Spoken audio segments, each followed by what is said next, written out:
O Taşning bitta ashukasi Kamil charchadi deydi. Men bunga qarab, "Yo, charchaganim yo'q, dalba yo'q" dedim.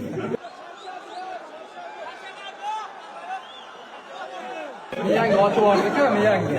Miyangi otib yubordi. Shunaqangi charchaganim yo'q, dalba yo'q dedim. Yo'q, miyangi otib yubordi-ku. Oldiga qarab gapir, Birinchi. Yo'q. Normal. Menga bir narsa demayapman-ku men. Birinchi Mana o'sha qaltis vaziyat Saturn o'ng qo'l zarbasini o'tkazib yubordi va muvozanatdan chiqdi. Buni sezgan Kamil Karate uni dabivaniya qilish uchun sakrab keladi. Saturn o'zini himoyaga tortadi.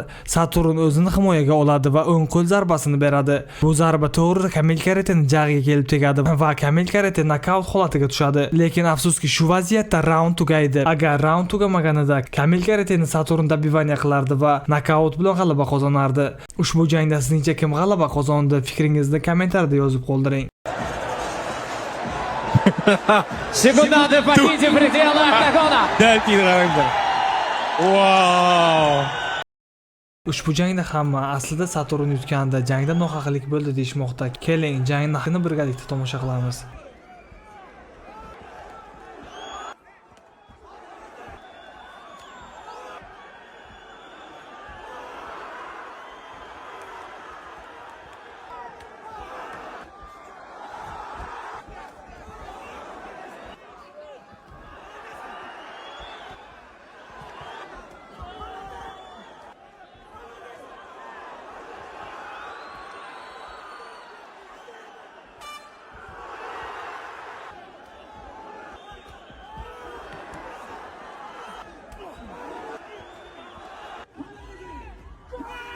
Yengibdi O'zbekiston tarbiyaga ko'rdiki, arena ko'rdingizlar. Arena ko'rdinglarmi? Qanaqa shou, qanaqa hamma Saturn. Bizlar uchun yengdi. 2 raund qoldi. 1 raund to'g'ri 50-50 bo'ldi aka. 1 raund 50-50. Bular urdi. 3-chi raundda ham 1-2 urdi. Neyse bunlar.